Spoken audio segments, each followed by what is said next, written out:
Today, I want to share with you my cricketing journey. It's a story that I rarely talk about, even though it's no secret that I love this sport. It all began when I was 6 years old. While the first ever T20 World Cup was on the telly, I was playing cricket in the living room with my grandpa, getting in trouble every now and then for breaking photos. Nonetheless, cricket quickly became my favorite sport. India kept making history, and along with my friends, we try and emulate our heroes in the backyard, even having our own lunch and tea breaks. Mr. Barrett at Hillview was also very inspiring, and because of him, for World Book Day in Year 6, I wasn't pulling up at school as Tintin or Batman. I was pulling up in my helmet, my gloves, and my pads, because my hero is Sachin Tendulkar. When we came to SAINTS in Year 7, the junior cricket captain left halfway through the year. So, one day I went to Mr. Thompson's office and asked him if I could be captain. Simply because I thought it would be cool, I guess. So, that's how I became captain. But at the time, we weren't that good with the season ball, meaning every Saturday we would go and train with academy coaches Gift and Gresham. They really taught us a lot of good technique.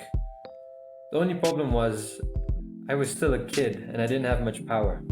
And in Year 8, when I got the chance to play with the likes of Shivam and Sham at Blantyre Sports Club, I was last in the lineup, being the youngest, but I did get a chance to bat. And I hit the ball 5 meters. I made 1 run. 1. Still the proudest 1 run of my life.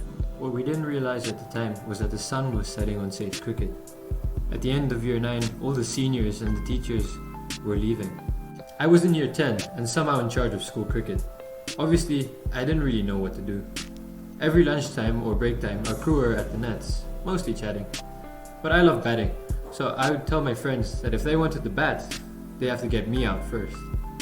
I wanted to bat forever, so I'd look up tutorials on YouTube, and then without knowing it, I was coaching myself. At the time, we could barely get enough players for a team, so we had to be good at multiple roles. Things slowly grew as we found new cricketers. The school, however, caught on to our dangerous net practices, and so that stopped. This was really how we kept cricket alive. We would organize our own matches and just have fun. The past 2 years have felt like I've been living in a dream. After IGs, there's a long break, so I joined Oriental Cricket Club. I was nervous at first, but I gained confidence quickly and started breaking all my PBs. During the break, we also designed and ordered our own kit, which really got us excited, and when school started, there was even more exciting news. Mr. Phillips was back, and Mr. Griffiths was going to be our coach. Their support kick-started our first ever official season. Also, that extra confidence that I now had meant that I was averaging 50 runs every game for that season, when I'd only hit 50 runs twice before.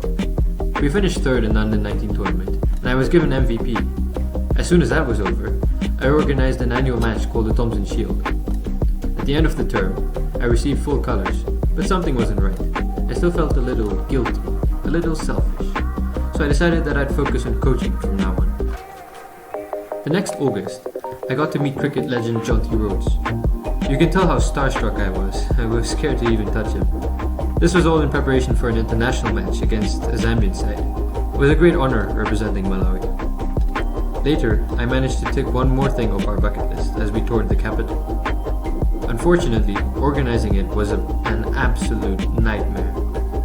15 minutes into our bus journey and we get told our ground was double booked. This is when you wish Mr. Phillips didn't look like John Wick. He was very calm about it though. However, when we went to see the so-called Plan B, I was shocked. Just have a look. We managed to get a game in eventually and learned a lot from this ordeal. Then, it was time for the first ever girls cricket team to shine. Starting a girls cricket team was a dream come true, and it's been fantastic coaching them. They've improved on their talents really quickly. It was unlike anything I'd ever experienced before, having such a diverse team that doesn't really care about the history of the game. They just enjoy playing cricket. The same has to be said about the under-13 boys. They've shown just how talented and passionate they are, making themselves feel right at home even in the under-16 team, which went on to win a trophy. The first in a long time, and the first of many. Coaching both the girls and the boys was a real eye-opener and a lot of fun. On our Year 13 lake trip, I thought we might teach some cricket there, and so we donated equipment that was made especially for them. Speaking of equipment, while I was strolling through the street bazaar in India this December, I noticed a familiar cricket store, and what do you know? I brought back brand new equipment for the team, replacing the 30-year-old artifacts we'd been using. To make up for the money I borrowed from my parents, I organized an indoor cricket tournament. Loud and passionate cricketers made for quite the festival in the gym. We made back the money and some extra for the team. 2 years ago, all we wanted was for cricket to survive.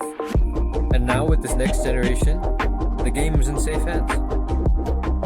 But if I'm being honest, I can't say that I had this all figured out with a master plan and I knew what I was doing every step of the way.